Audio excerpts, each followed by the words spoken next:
We're Team 4. And the title of our program and initiative is Poverty to Power. We're going to talk a little bit more about that soon, but first we'd like to introduce ourselves to you. I am Cynthia. I'm Kristina.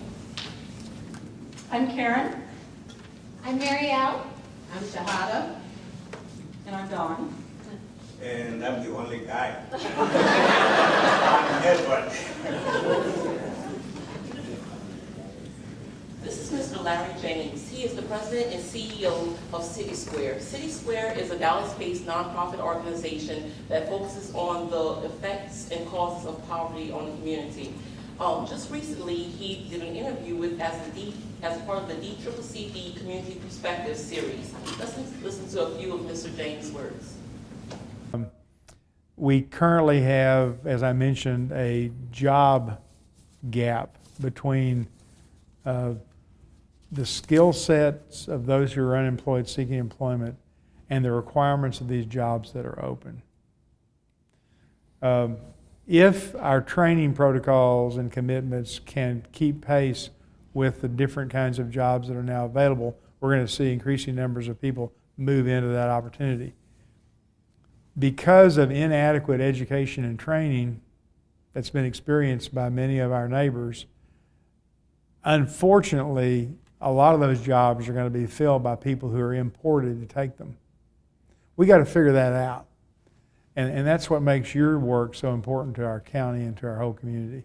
If we can close that gap, if we can increase skills at the bottom to be able to reach those opportunities, then we're going to have a new burst of growth and opportunity. But we're not there yet. We're a long way from there. So, as you've just heard, we have a problem right here in Dallas County. And that problem is a growing problem of poverty. Right now, today, we have roughly 24% of our population living at or below the poverty level. And you know what they say about Texas, right? Everything is bigger in Texas. There we go. But not everything that's bigger is necessarily good. And in this case, if you look at our statistics, this is a nationwide poll that was taken. Dallas ranks number 4 in the nation with 23.9 of its population living under the poverty level. That's 1 in every 4 individuals that are living under poverty. 1 in every 4, that's a lot. And even if you look at the unemployment ranking, we even rank even higher. We rank second, not Detroit, not Memphis, but Dallas ranks second. So like we said, we have a situation on our hand, and there's this cycle of poverty that we have. Okay, to reiterate on Mr. James's video, he indicated that the #1 contributor to poverty is the skill sets of the unemployed versus the skill sets of the job market. And with that skill set, it creates a cycle, or lack of skill sets. It creates a cycle, as you see here. In economics, poverty is defined as a set of factors or events which, if not intervened, will continue to grow. And that's where we come in. We intervene. We develop a transitional employment program to help prepare those living in poverty for job opportunities within the DCCD. Let me say that again, because that is the crux of our presentation. Our solution to poverty in Dallas County is to develop a transitional employment program, a paid 1-year internship, to help prepare those living in poverty for job opportunities within the district. We call this program Poverty to Power, or P2P, as you've seen on our t-shirts this morning, ladies and gentlemen. Through our P2P program, Dallasites can access 3 key resources that they need to break out of the cyclical trap.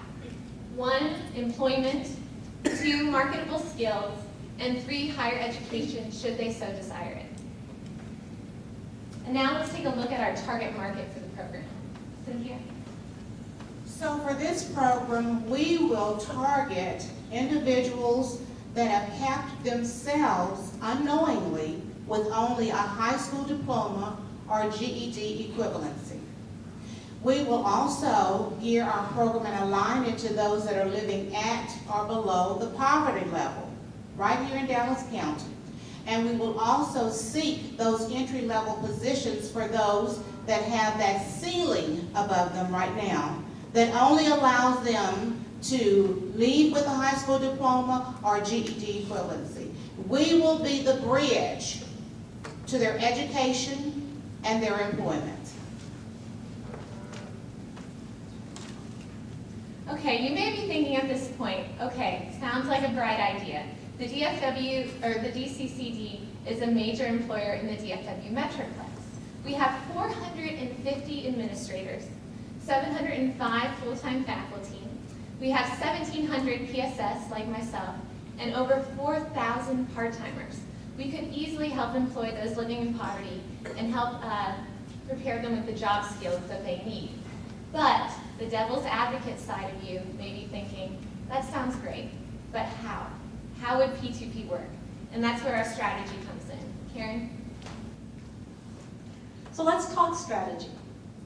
Our first step in the strategy for our P2P is developing our partnerships with the nonprofit community agencies. Already, the district has partnerships that have been established. We have partnerships today with the Family Place, Buckman Family Pathways, the Dallas YWCA, Metro Crest Services, among others. These agencies are already working with our target population. They can identify and help screen our potential applicants. During our research period, when we were gathering information to support our idea and kind of make our plans, we interviewed these agencies. Every agency was excited about our plan. They said it was innovative, it was unusual, and they were excited that we were thinking along these lines. Several also expressed their eagerness to join us, to partner with us, if we were to develop a plan like this or a program like this. Step number 2 is to define those entry-level positions. Well, when we went through the DCCD job descriptions, we found that there were 35 entry-level positions across 35 different kinds of positions that were entry-level. And these entry-level positions range in salary from level 2 to level 4, and they can be offered full-time or part-time, depending on the needs of the work group and the intern. You know, it makes sense. For a long time, historically, the DCCD has been providing interns to other large employers. We've been sending students out to work, and we've heard about a couple of those programs already. But it makes a lot of sense if we think about it. We're a large employer ourselves, so we should have a type of program, a specialized intern program that we can offer to populations to help them bridge that gap from poverty. Step 3, we'll pair our interns with mentors. Step 4, we will develop some training that's going to focus on the issues of poverty. And finally, step 5, we'll identify those student services that will enhance our program success. Okay, to reiterate, number 1, our P2P program is a 1-year internship program. 2, these P2P interns will be mentored and taught both hard skills and soft skills such as Microsoft Office or effective communication skills. And 3, if our P2P intern would like to advance, they will be allowed to take a course during their regular working time. And this is to offset any additional child care costs.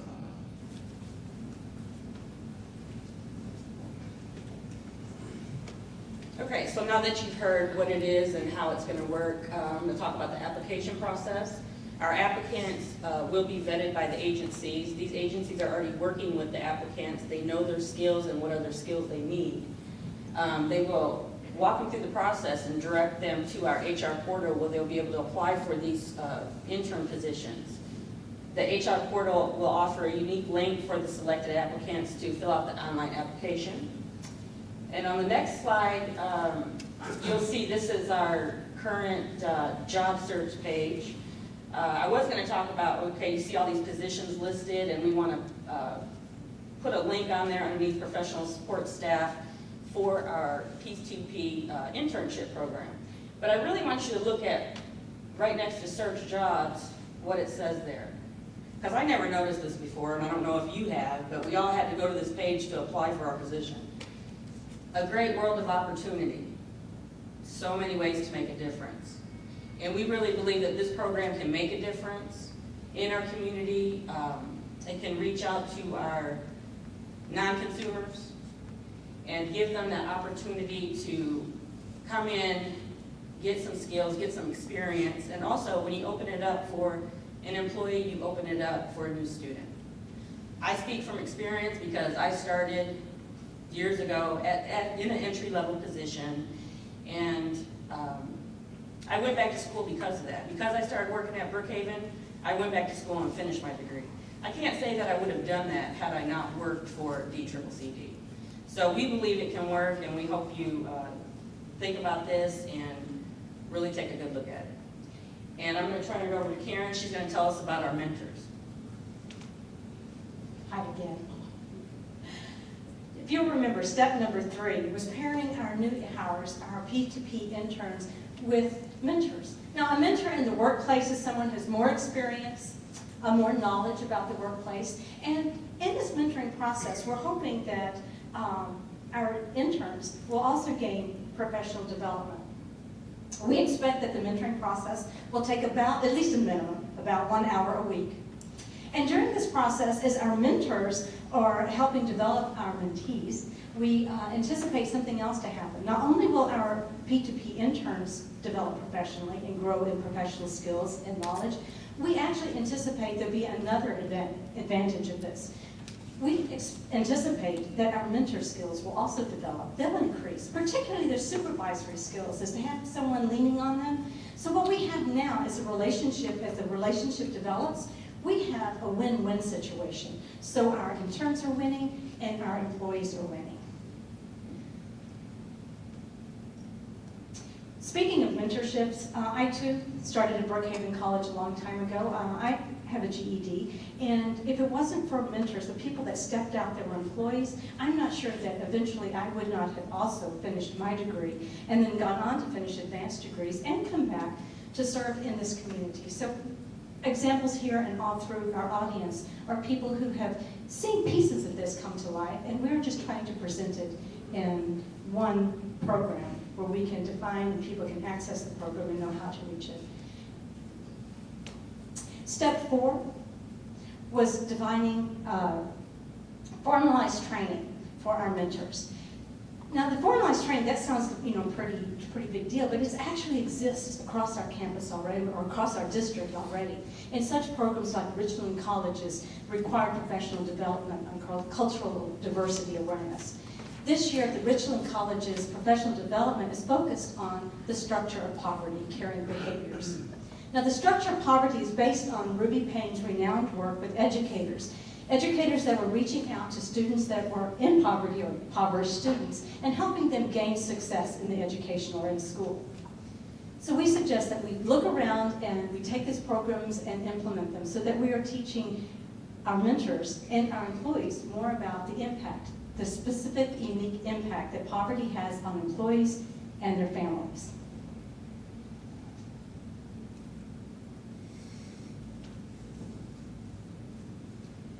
And one of the ways we like to implement this is to align this program, Poverty to Power, to one of the programs that already exist within the district that is now driven by faculty, Visions of Excellence. Our P2P program would be driven by professional support staff. As we're looking at our strategies from the district, the VOE program is primarily to support and promote employee success.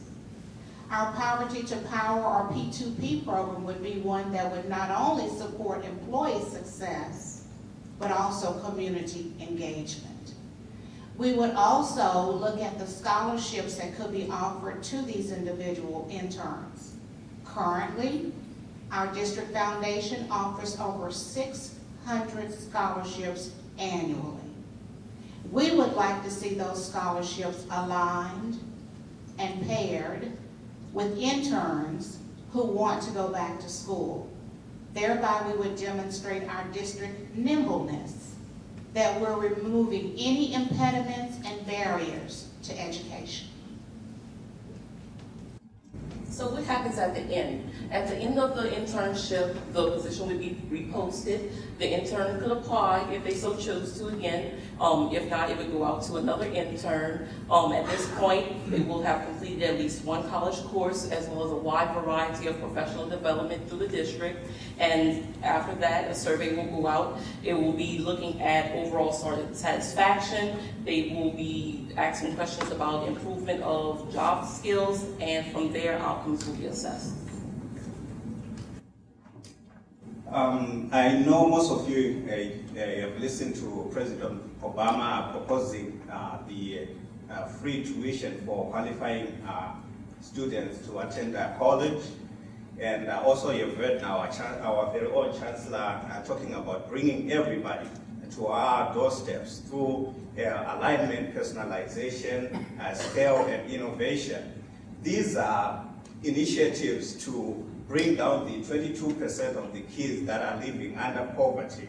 These are initiatives that are aligned to bring the 39% of individuals that are asset poor. Our program is aligned with all of those, and also bringing down the 41% of individuals that are not working within our area. It's giving these individuals an opportunity to be in a position where they should be in a position given normal circumstances. We're disqualifying the normal application process to give them that chance to gain the experience and to gain the education they need for them to better themselves and move themselves up. Let's listen to a few closing words from Larry James. They're interrelated. It's not just one thing, but everything has a connection to the other thing. And so it's complex. And yet, I think, again, with the political will, with the determination to take advantage of our many opportunities, we have a chance to really make things much better. Poverty is no accident. Like slavery and apartheid, it is man-made and can be removed by the actions of human beings. In conclusion, P2P, or Poverty to Power, is a transitional employment program, a paid one-year internship to help prepare those living in poverty for job opportunities within the district. Together, we can impact poverty in Dallas County. The DCCD can and should rise to the call of our citizens to help them help themselves. That concludes our presentation. We'll open up the floor for any questions. My colleagues, a few of my colleagues will be coming around to meet with our visitors today. We hope you took something valuable from our presentation, and so we want to give you something as a reminder of what you've heard here today. There's the bridge. Okay, any questions that you have? Anything that stuck out? Okay, not right now. Oh, yes. What might next steps be? You've spoken to some community leaders and they were excited about it and wanted to partner with you.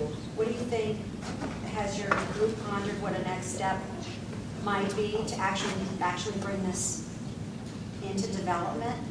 I'll take that question. Yes, I think the next step would kind of depend on the campus because each campus has its own culture and they have their own partnerships already established. And so I think the next step for each campus might be a little bit different. The next step for the district would be for administrators and our leaders to shore behind the program and from the top down. So, this is a good idea. Let's see how each of our campuses could respond to that. So I think it has to be unique and personal. But the next step would be for people to step behind it and say, if we can make a difference, we're making a difference every day, and we can make a definite impact on poverty through this program. Does that help? Absolutely. And to piggyback that, I'd like to add that now that we have our new talent, Susan, help me with that, please. Chief Talent Officer, Talent Central. Talent Central, that would be the wonderful starting point, starting fresh, starting new. And we'd like to see it, again, aligned with BOE, which all campuses support, as well as the district office. I want to add a little bit, something that I think I might have left out earlier. One of the beauties of this program is it doesn't just impact target population, it actually impacts our employees. So it really is a win-win situation for everybody. It's conclusive in its wholeness. That as we learn more about poverty and what it actually does and how it impacts people, we all become a little more caring, a little more understanding, just so naturally we will step out and help the next person. We'll understand what's going on, and that is like a domino effect. And I'm going to go ahead and stop here. I'm getting the signal from Marissa that we're out of time, so if you have any further questions, just come grab us. And I did want to mention that the bridges you're getting were made by our students in the welding program, so this kind of goes on a little back. All right, thank you. Thank you.